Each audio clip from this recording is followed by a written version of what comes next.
Welcome to the latest episode of Five on the Floor here on the Five Reasons Sports Network on the Five Reasons YouTube channel. You can also find us on Spotify, Google Podcasts, Apple Podcasts, and more. Also check out fivereasonsports.com. Latest content without a paywall. And the great sponsors of the Five Reasons Sports Network includes our friends over at Ocean's Finest. You can find them at oceansfinest.com. And you can find this in my apartment right now because they serve the freshest seafood and it's right to your door. How fast does it get to you?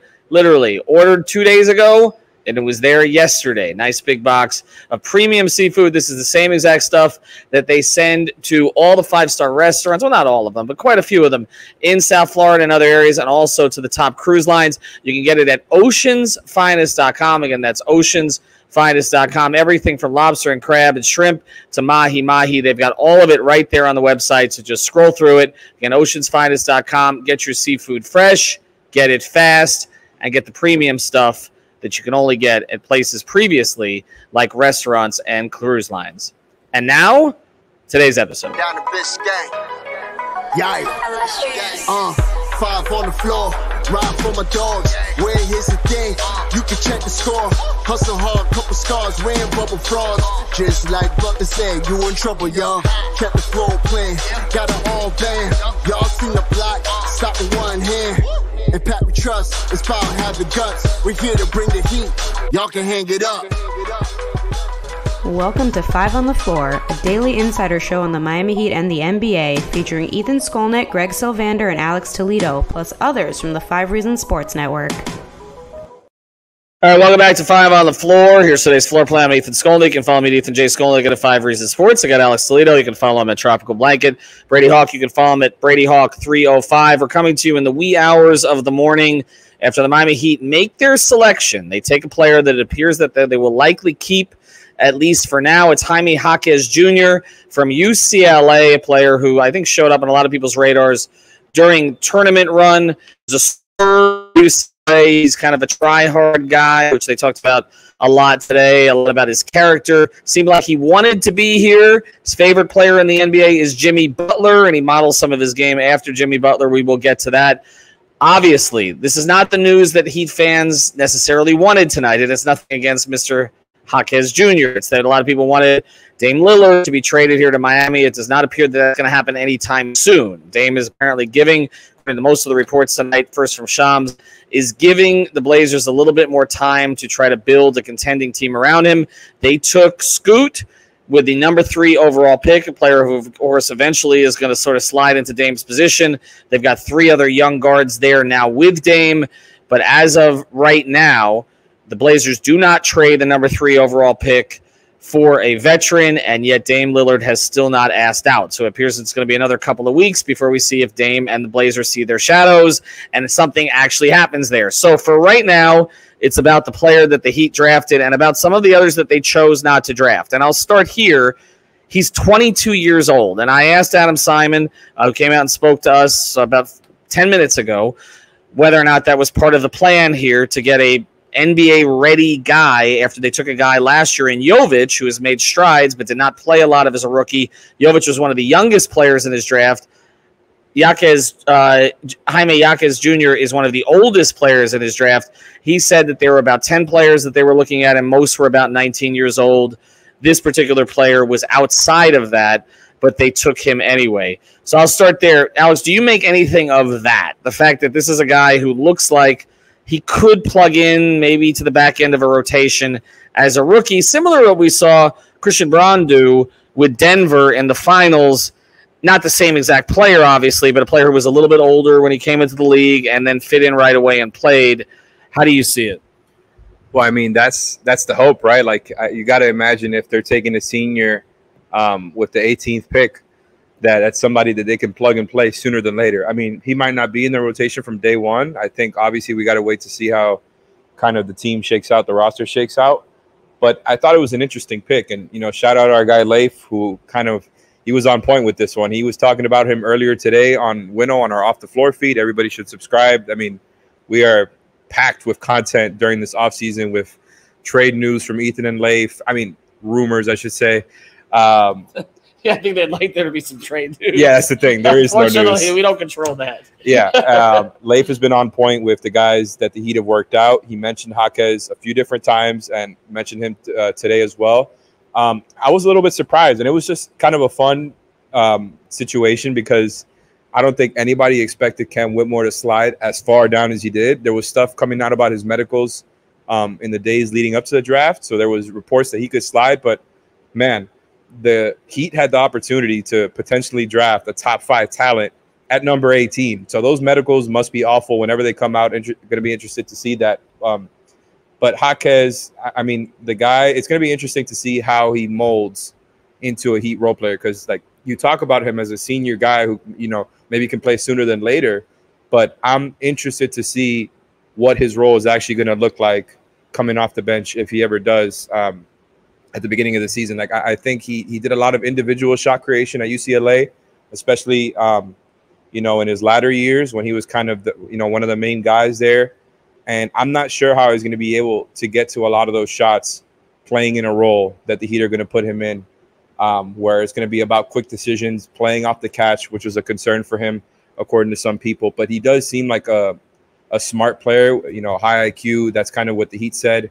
And I was telling you guys before, I told you the first thing they were going to mention is competitive edge. And it was almost word for word the first words that came out of Adam Simon's mouth, the Heat's VP of basketball ops.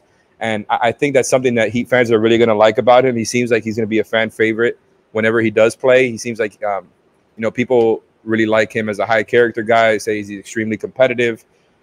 He has a mid-post game that he really likes to get to with the turnaround, has all sorts of pivots and footwork. And as our guy Brady found out earlier tonight, you know, listed Jimmy as his favorite player. So there are some similarities there. And I think the concerns come with the three-point shooting and also how well he can move on the defensive end. Seems like a good off-ball defender, but the questions are going to be what positions will he guard, which Adam Simon says he can see Jaquez guarding, you know, playing both 3 and 4 on the defensive end. So I'm really just more interested to see how he can blend the game that he likes to get to when he has the ball versus playing in a role in a catch and go type of offense. Well, you mentioned Cam Whitmore, and so before I get to Brady here on some of the other skills that this particular player brings, it's interesting the guys they didn't take because Whitmore fell. There were some questions about competitiveness there in the interviews in addition to some of the health stuff, and I wonder if that's a reason that the Heat did not take him. Also didn't appear that they worked him out because I don't think they expected him to get to 18.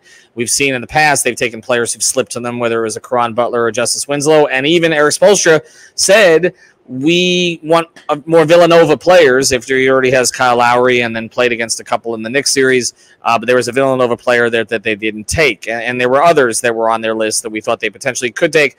I do want to shout out Andy Katz here because he was one of those. We mentioned obviously our Greg Sylvander, but he mentioned on the NBA Today's mock draft, he had Jaquez going to Miami. And he said basically he's a plug-and-play guy. He's going to play immediately for them. Kevin O'Connor said sort of the same thing. So there are some media experts who've seen the player more than we have, who like this fit for Miami. But let's go to you, Brady, on this. The Jimmy thing obviously is interesting. He's not going to be Jimmy Butler from the very start, although Jimmy Butler was drafted 30th, and this kid is drafted 18th. Do you see this as a player who could fit into a Heat rotation this year? Yeah, it's interesting. As Alex said before, you have to kind of see what the team looks like at that point, and you obviously have to see what he looks like in Summer League and all that stuff.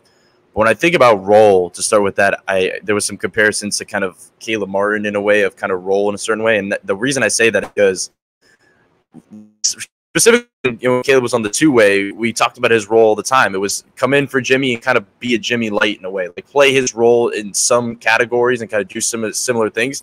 And that's exactly what you'd want this guy to do because he models his game after Jimmy, and he does so many similar things all around the floor. And that's why Alex said on the footwork thing, that's the thing that's struck out to me most is because kind of the experts, as you mentioned, were kind of a lot of them were saying that he was kind of the best at footwork in this entire draft. And you can kind of tell that right off the jump, like right off the screen. You could tell the way he pivots around. He pivots like Jimmy. He's constantly trying to work that pump fake. And as we know in the playoffs, Jimmy was probably working that pump fake a little too much, as we talked about. So there's some comparisons there in that way. The mid-post stuff, like we don't see guys that are just in this day and age that are coming into the league and saying, I want to put my back to the basket in the mid-post. And Miami doesn't have a lot of those guys. Jimmy's one of them, obviously, because he's a different type of player, and that's what this guy likes to do. He likes to put his back to the basket. He likes to play strong. He likes to kind of go into those little fadeaways. Every time he gets in there, he's not getting a ton of rim attempts, even though the numbers, me and Alex were looking at some of the numbers were a little different. It seems like when he gets to that dotted line that we always talk about, he likes those little fadeaways in that range. So that's an interesting part of this. And the other thing about Jimmy, not only the mid-post, not only the pump fakes, not only the footwork, and as Alex hit on, he's pretty good off-ball defensively. Like, he can make those reads, hit passing lanes in a way. We were talking about it in the media room today, kind of it feels like a guy that can play really well in zone, that can kind of do some different things, kind of shift around, and we know Miami likes to do that.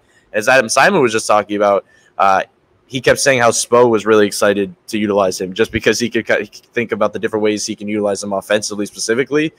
So I'm interested. I'm interested to see the different ways, because there's usually certain talents that we say system player, like we are saying he's a plug-and-play guy, as you mentioned, system player, but he's a pure ISO guy. Like, that's been his main thing. Like, the first thing that comes up when you hear his name is ISO guy, and that's not really Miami's game in the entire roster. Like, they don't have many isolation guys, so it'll be interesting to see, specifically in Summer League, because I expect them to basically, I know they're going to develop Jovic, they're going to try to see these things, but they're going to throw him out there and say, go be on ball like they did with Max and just try to isolate, see what you can do a little bit. So I'm intrigued in that area. So we'll see what he says. And the last thing I'll say, because I did ask him a question about the footwork and that stuff, and it was I thought he had an interesting answer when he talked about how everything about this league is fast, and everybody tells him that this league is about to speed up like crazy. And he said when the league starts to speed up like that, it's almost good to slow down, like in a way where you start to slow down a little bit and it throws off that speed. And he compared it to like the different ways that Jokic plays and Doncic plays, which is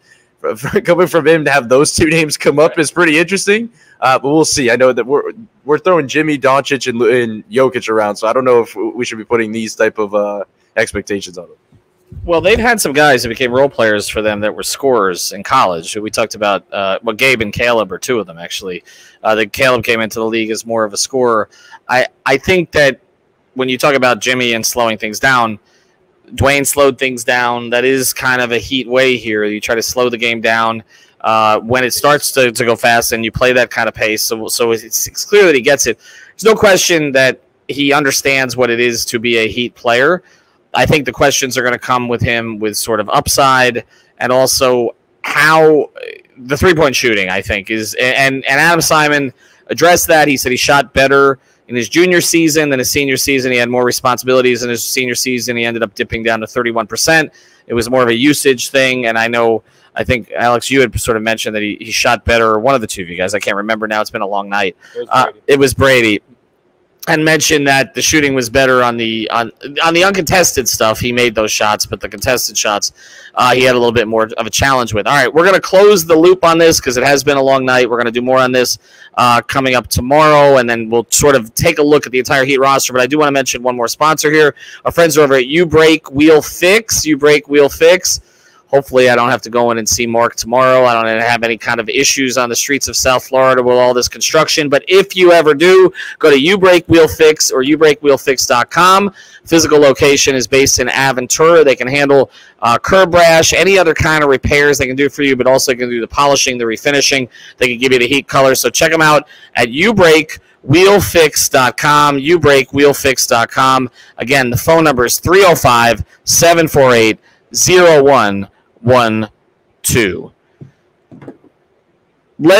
talk more about him. He's going to be in here to talk. I think, Alex, you're going to be out here tomorrow, and probably by the time everybody listens to it, it'll be today at 4 o'clock, where he's going to come and talk to the media directly here in front of the cameras and everything else. But I just want to put a bow on the other stuff tonight. This player, if they sign him, is going to cost them about $3.5 million.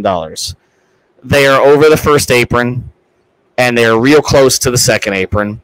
And one of the things that we're going to talk about is they're going to have to get production from all of these guys, okay? It's going to be fascinating for me to see. I'm going to be out at Summer League. Jovic is 2 years younger than this guy, but entering his second season, and yet if they end up keeping both of them, and that's no guarantee still, they're going to need something from both of them, because this roster is going to be challenging to fill out. even if they don't get Dame, just because they are so close to that second apron right now, and there's a lot of cap mechanics that Andy Ellisberg is going to do, but all the cap mechanics in the world aren't going to get you under that first apron. So they're going to have to figure out how to handle this, but they're going to have to get production from guys right now. And I do wonder, and I know Adam Simon said there were 10 guys that they looked at, most of them were younger, but I wonder how much the fact that this guy looks like he could be an NBA-ready role player from the very start played into it, because we don't know if Max is coming back, and we don't know if Gabe is going to come back. And unless you make significant other moves to pair salary, you cannot bring either of them back without going over that second apron. So just closing the loop there for Brady, for Alex. We do want to thank our sponsors, Ubreak, WheelFix.com, OceansFinest.com. Alfredo Atiaga and I from 3 Yards Per Carry, we're going to be cooking up all that seafood over the weekend. So we will tell you exactly how good it is. We appreciate our sponsor coming through for us. OceansFinest.com, Ubreak, Wheel Fix. More 5 on the Floor coming up over the weekend. Thank you for listening to the 5 on the Floor on the 5 Regional Sports Network.